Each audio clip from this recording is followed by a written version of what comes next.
Ladies and gentlemen, dear friends, and especially those of you who are sitting here thinking, I hope this speech ends quickly so I can go back to doing nothing. Good morning. I want to begin by congratulating you. If you are listening to a speech titled How to Force Yourself to Work, it means you already know one very important truth. Laziness exists. And not only does it exist, it is very powerful. Laziness is not your enemy. Laziness is your best friend who gives you very bad advice. It whispers, "Do it tomorrow." It tells you that you deserve a rest. It promises just 5 more minutes. And suddenly 5 more minutes becomes 5 more years. Today I want to talk to you about how to beat laziness, how to become productive, and how to force yourself to work. Not by becoming a robot, but by becoming a smarter, happier, and more disciplined human being. I will also try to make you laugh, because if you cannot laugh at your laziness will laugh at you. Many motivational speakers start by shouting at laziness. They say laziness is evil. I disagree. Laziness is not evil. Laziness is honest. When you are lazy, your body and brain are sending you a message. Sometimes the message is that you are tired. Sometimes it is that you are bored. Sometimes it is that you do not know why you are doing this work in the first place. If you do not understand the message, you will fight laziness in the wrong way. You will drink more coffee, shout at yourself, and still get nothing done. So the first step to forcing yourself to work is not to hate laziness, but to study it. Ask yourself a simple question: why am I avoiding this work? Is it too hard, too boring, too meaningless, or am I just scared I might fail? Most laziness is not about lack of energy. It is about lack of clarity and courage. Many people believe productivity means waking up at 5 a.m., running 10 kilometers, reading 3 books before breakfast, and working 18 hours a day. If that were true, most farmers would be billionaires and most office workers would be superheroes. Productivity is not about how long you work. It is about how much you care. When you care deeply about something, you do not need motivation. Nobody needs motivation to check their phone. Nobody needs a productivity system to watch their favorite show. Why? Because they care. So if you want to force yourself to work, stop asking, "How can I be more disciplined?" and start asking, "Why should I care about this work?" Connect your work to something bigger: your future freedom, your family, your dignity, your dream of not asking anyone for permission. When the why is weak, the how will always fail. Laziness loves vague dreams. I want to be successful. I want to be rich. I want a better life. These dreams are very comfortable. They require no action. But when your dream becomes specific, laziness starts to feel uncomfortable. I want to build a business that employs 100 people. I want to earn enough money so my parents never worry again. I want to master this skill so well that people cannot ignore me. Clarity creates pressure, and pressure creates action.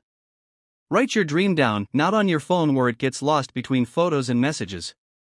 Write it on paper. Put it somewhere you can see every day. When laziness comes, let it read your dream. Laziness is very brave when your goals are unclear and very shy when your goals are specific. One of the biggest lies laziness tells you is this: you are not ready yet. You are not ready to start the business.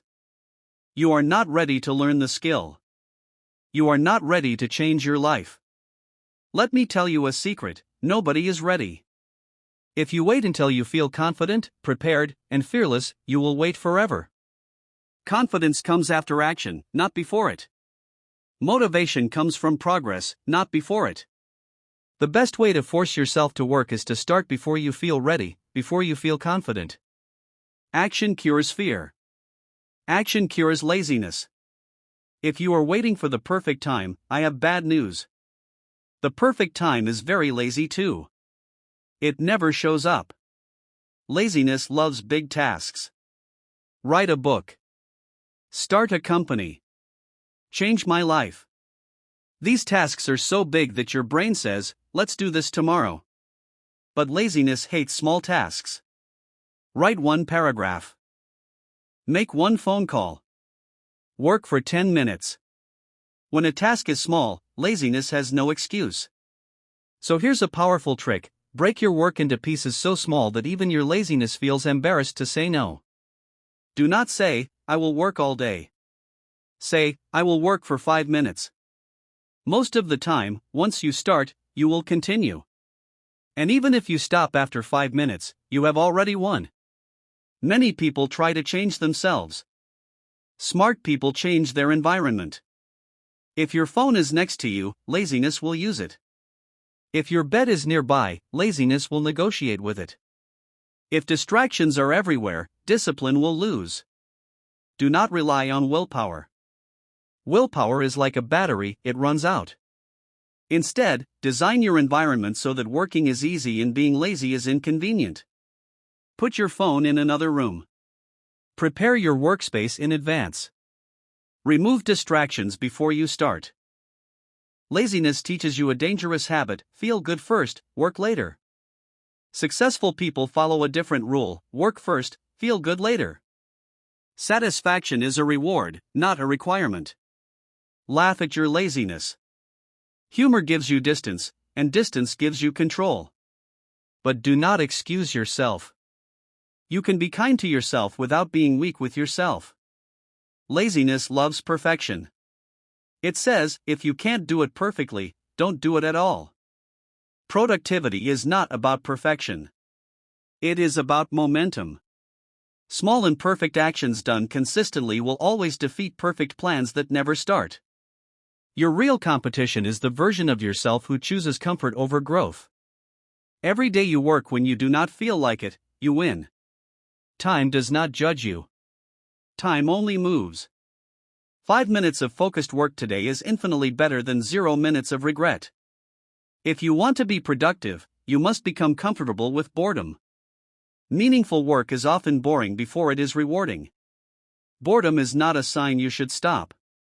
It is often a sign you are doing something important. Forcing yourself to work is not punishment. It is self-care. Discipline is not about being strict, it is about being reliable to yourself. Laziness loves short-term pleasure. Productivity serves long-term freedom. You do not need to change your life today.